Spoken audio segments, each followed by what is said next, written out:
This is going to be a long season, isn't it? Hello, everyone, and welcome to my breakdown of the first game of the Seahawks season, Rams Seahawks. Oh god, I hated it. I'm probably sure you're wondering why the heck I, a Seahawks fan, would be wearing a Rams jersey. Aaron Donald would be specific. And why I would even own one. To start, I got this willingly.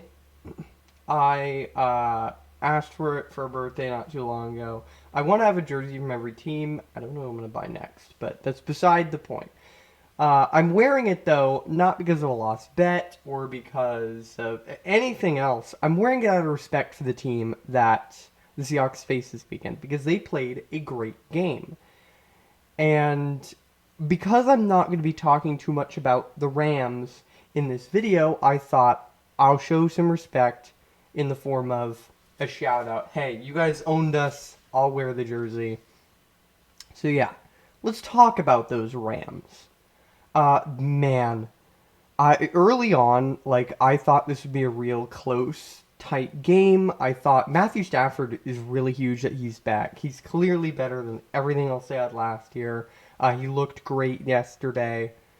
So he was kind of playing really well against the Seahawks defense, and they clearly missed him. And then it just kind of all fell apart. Like again, I thought this would be a close game. I thought the Seahawks eventually would get the edge, but they didn't.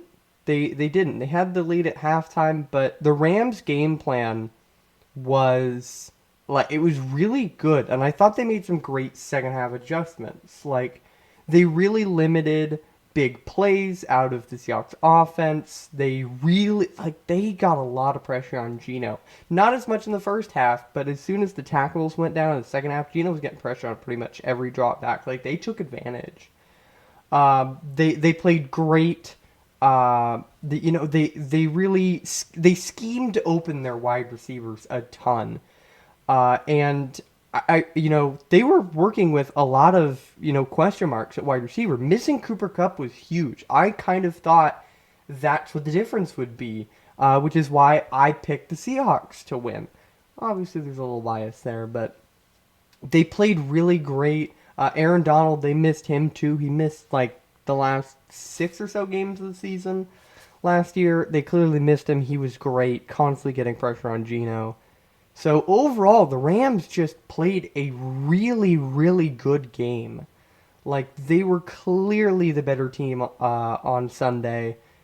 So I have to give them credit for that. As much as it pains me and as much as that game hurt my soul, I have to give you credit, Rams and Rams fans. That was awesome for you guys, not for me. And again, I think we all forget that this team won a Super Bowl 2 years ago because they were so bad last year. They dealt with so many injuries. So that was again. I can't emphasize it enough. They played a great game. Now to my Seahawks. I'll start with the positives before I get to the negatives because there's so much. So positives. I really liked the way the run defense looked. I thought it looked great. Jaron Reed was a great addition. Like a great welcome or bringing back. You know what I mean. It was great to see him back. He played really well. He was really breaking through the line on run plays. He was or he was a lot of the time the first person to the ball. Bobby Wagner did Bobby Wagner things. Like this run defense looked really good. I don't know how much to take from that because this is a Rams offense that doesn't run the ball a whole lot. I know they do. Every team runs the ball quite a bit, but this isn't a team with elite running backs. This is they don't have Derrick Henry, they don't have Dalvin Cook, they don't have anybody like that. So they did limit that pretty well. And I think the offense in the first half looked very promising. And I mainly mean the first 2 drives, because afterward they couldn't really capitalize off of anything. They looked really good. I thought, they were very in sync. They moved the ball downfield efficiently. Geno looked good. Like in those first 2 drives, the Seahawks looked like a great team. And then they had to play the rest of the game. So the negatives. The rest of the game. I want to start with the offense because I am most concerned about the offense. The defense, a lot of it's just going to be getting reps or getting people healthy or things like that. The offense, this is mostly the same as last year. Like, that was a full strength unit. In the second half, the Seattle Seahawks had one total first down. That is unacceptable. That is a terrible stat. That is downright awful. Like, you look at their second half offense, it might have been the worst. Other than the Giants, who couldn't get anything going all game last night, the Seahawks' second half offense at least was one of the worst I've seen out of them in a while. Like, they haven't looked as bad since they played, Green Bay a couple years ago when Russell Wilson returned from his finger injury. That was terrible. Like, they couldn't get the ball moving, and I thought, they really moved away from the run game too quickly. Like, I know the Rams drove down first drive of the second half and took the lead, but you were still in that game. You were still very much in that game. The Seahawks really controlled and dictated play in the first half. There was the blocked field goal, which I will get to later. But why are we moving away from the run game so early? Like, why in the world did they just completely forget they had damn near rookie of the year Kenneth Walker in the backfield? He barely touched the ball. They started passing the ball way too much. Like, they moved away from it way too quickly. And I thought that was one of the biggest problems in the second half. But the thing that concerns me most offensively is they lacked any explosiveness. There was nothing. I didn't see a flash out of them offensively. They were already, in the first half on those good drives they had, they were very methodical. They were, kind of dink and dunk, hit the open guy, run the ball quite a bit. That was what they looked like. There was no explosiveness whatsoever. I think Geno took a single deep shot all game, and it was DK Metcalf on a 3rd and 1. Like, why? Why? Like, where was the explosiveness in this offense? It was completely missing. No big runs, no big pass plays. There was nothing. I didn't see anything promising out of this offense other than those first two drives. And they were just downright awful on third down. This is for both sides of the ball, and I will talk about that defensively later.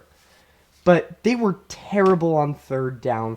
I think they passed it far too many times on third, and a lot of the times it was it was not the right call. Again, going back to throwing it deep to DK on a 3rd and 1 when you have Kenneth Walker in the backfield. Like, why are you doing that? Why is that the play?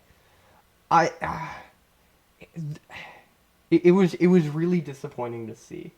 Like I said, Kenneth Walker disappeared in the second half, and it was because they weren't giving it to him. They just did not give it to him at all. I do realize there were some injuries. Tyler Lockett went down at one point with a supposed concussion, but he came back in the game. He was fine. They did lose both their tackles to injury. I'm not sure what the status is on them right now, but hopefully it's not super concerning. But that was an issue, and that's why they already didn't look good in the second half prior to both Abraham Lucas, Charles Cross going down. They looked terrible afterward. Like, it was awful. And again, I'm very concerned about the explosiveness, and like, one of the things that contributed to the lack of explosiveness is the lack of targeting the big wide receivers. This is supposed to be an elite wide receiver core. After JSN was picked, I was excited. I was over the moon because they picked a wide receiver. They added to an already really good wide receiver room. So this is supposed to be a really explosive, elite wide receiver core. Why weren't they getting targets? Why? I looked at the stats after the game.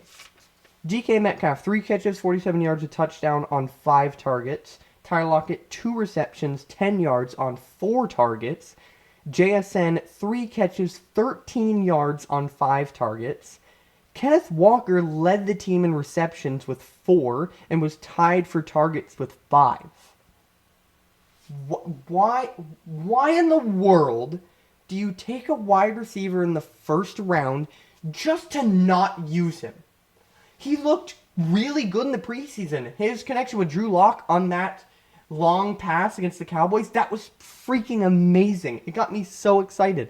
3 catches for 13 yards means not only one, were they not throwing him the ball, but they weren't throwing it to him deep or intermediate. These were all short passes. These were checkdowns. These were dump-offs. They weren't getting JSN the football at all. Why do you use a first-round pick on a receiver then? Why? He's clearly super talented. He was a first wide receiver drafted for a reason. Why aren't we throwing him the football? Why are we not scheming him open? Why not just run a simple, hey, DK, clear the field, run deep, and JSN run an inside, run a deep in route, and we'll find you.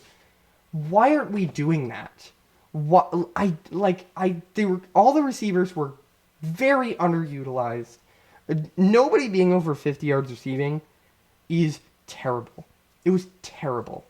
And Kenneth Walker, again, had 4 catches. He didn't have over 10 yards in the game. Receiving. That's awful. That is awful. The Arizona Cardinals, for example, I thought, they're going to have a bad wide receiver room because they really only have Marquise Brown, and he didn't look great last year. Their receiving room was better than one of the supposed elite wide receiver rooms in the league. I hated that. I hated that. And again, JSN first round pick. The Green Bay Packers, I think, deservedly get a lot of shit for not drafting receivers in the first round. The Seattle Seahawks, prior to JSN, I looked it up. The last time they drafted a wide receiver in the first round was Corin Robinson in 2001. So they finally, go ahead, take a wide receiver in the first round. They take the first off the board, explosive guy, arguably the best wide receiver in the draft, and they throw him the ball 5 times. That's it. Again, he could, at the very end of the year, be the best wide receiver in Seattle. He's a first-round pick. He easily could be. So why are we not throwing him the ball? Why not? I understood Geno was under a lot of pressure, but that's why you do a lot of quick passes, or you really you can scheme out of that. You get the quick passes out of the way so the pass rush doesn't get there, and the defense suddenly has to put more guys into coverage. And it was frustrating to watch. Getting shut out in the second half was awful. Not throwing the ball to your rookie wide receiver or your 2,000-yard receivers from a year ago. It was awful. It was awful. So that's something they need to work on a lot. And they're going to go up against Detroit next week, who defensively looked really good against the Kansas City Chiefs. How's that going to look? I don't know. But offensively, they left a ton to be desired. Terrible on third down. Didn't throw it to their receivers. Abandoned the run game. That was terrible. That was awful. So now the defense. So last year, the Seahawks pass rush was pretty good. It was pretty good. Uchenna Nwosu was an under-the-radar signing. He way outperformed what was asked. He was awesome. There was a lot of rotational pieces, so it wasn't there wasn't a real headliner for the pass rush, but they were really good, and a lot of guys got pressure. Not yesterday. Not at all. This is against a Rams offensive line that was bad last year. The reason Matthew Stafford went down. One of the biggest problems on their offense. And they didn't get a sack. They didn't put any pressure on Stafford at all game. Nothing. And so, one of the symptoms of that is they were terrible on third down on defense as well. If you can't get pressure on the quarterback. It doesn't matter if you have 3 future Hall of Famers in the secondary. They're going to find an open man, somebody's going to get open, and you're going to get gashed all day. You're going to give up, you're going to give up a ton of easy completions. You're going to keep the defense on the field. Like, that's the issue with having no pass rush. Tariq Woolen was great yesterday. I don't even think he was targeted all game. He was awesome. It didn't matter. It didn't matter. It didn't matter that Quandre Diggs is a Pro Bowler. It didn't matter that Julian Love looked really good and was flying around the field. It did not matter. Matthew Stafford picked them apart because they could not get pressure. He had all day to wait for somebody to get open, and they were gashed. A rookie wide receiver, I cannot for the life of me remember what round he went in, gashed the Seahawks. Had over 100 yards. He was the Rams' best receiver. They couldn't cover. They could cover him, but they couldn't long enough for, a sack of any kind. It was awful. And like I said, bad on third down because there was no pass rush. They really fell apart in the second half, defensively too. They could not, and it was mainly because, again, they couldn't get off the field, and the offense couldn't stay on the field. So your defense is going to look winded. They're going to give up big plays. So the offense is going to continue to stay on the field. That's an issue as well. So overall, the defense should be improved this year, but I didn't see it yesterday. I did not see it at all. On the run defense I did, but in the pass rush, bad. Very bad. You know what would help? Maybe a guy like Tyree Wilson, Jalen Carter, guys you passed on for Devin Witherspoon, who admittedly didn't play, so we don't know what he looks like. He could be, as good or better than Tariq Woolen. He could be. But it's not going to matter if the Seahawks don't have a pass rush. It won't matter. Receivers will still get open.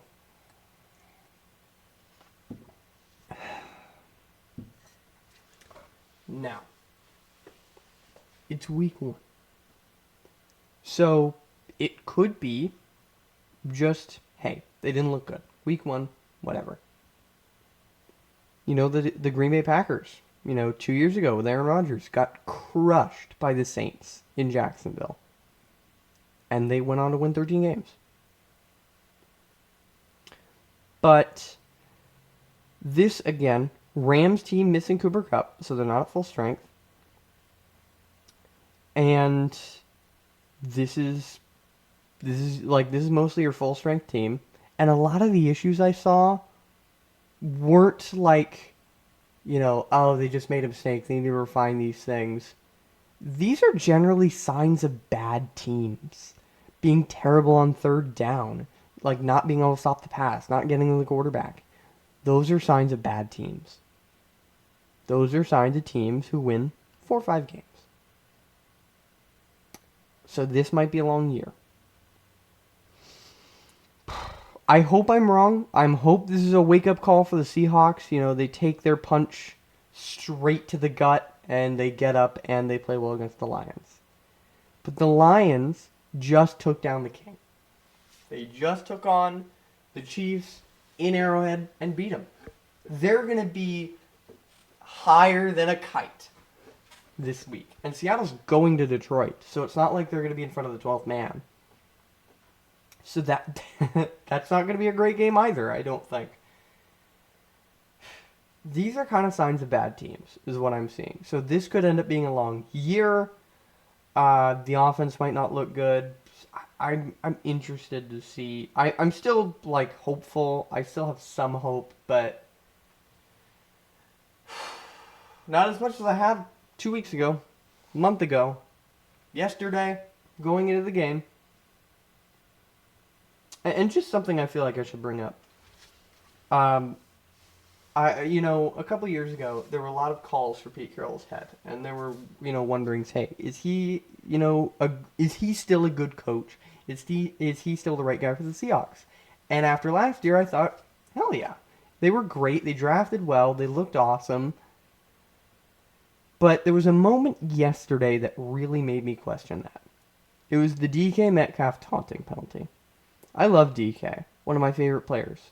But one of his biggest issues is that he can get a little chirpy, he can get a little heated, and that can sometimes come back and haunt the team. Yesterday was one of those moments. After that taunting penalty, the Seahawks were trying to get momentum on offense. After that penalty, Geno was sacked twice in a row, and they punted.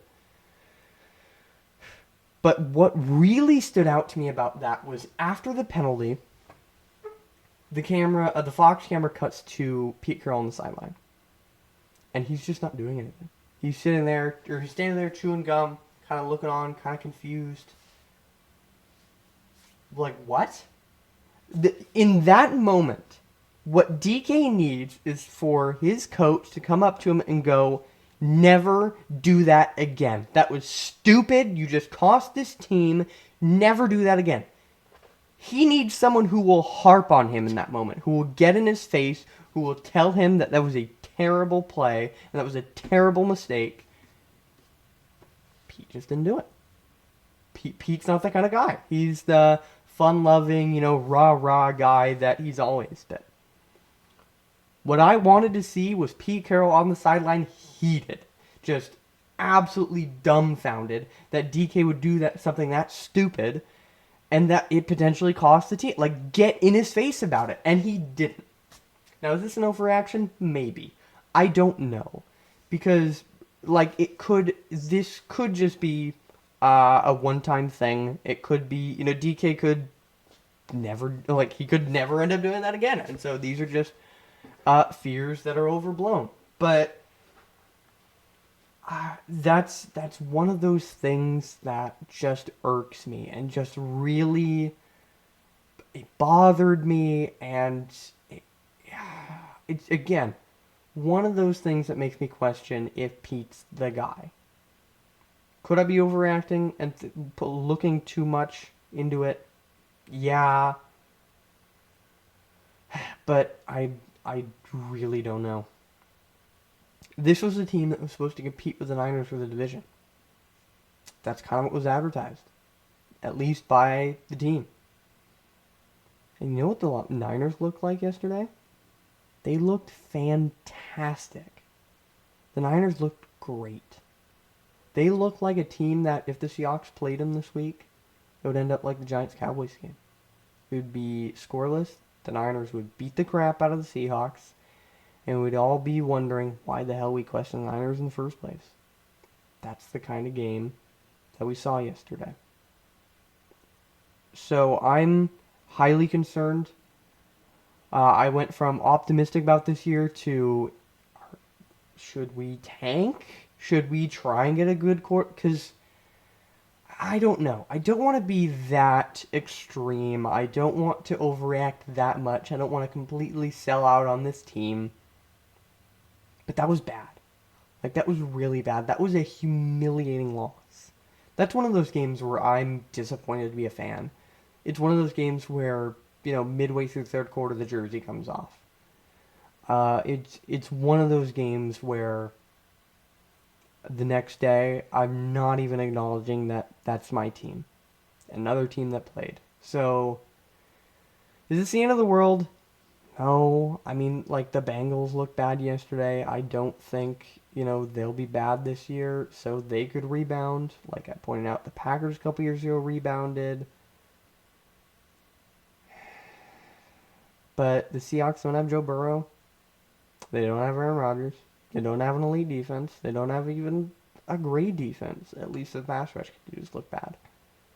So this could be a very long year, and this could be a year that halfway through, Drew Lock gets thrown in the game, or we're wondering, hey, is Geno, is he a flash in the pan?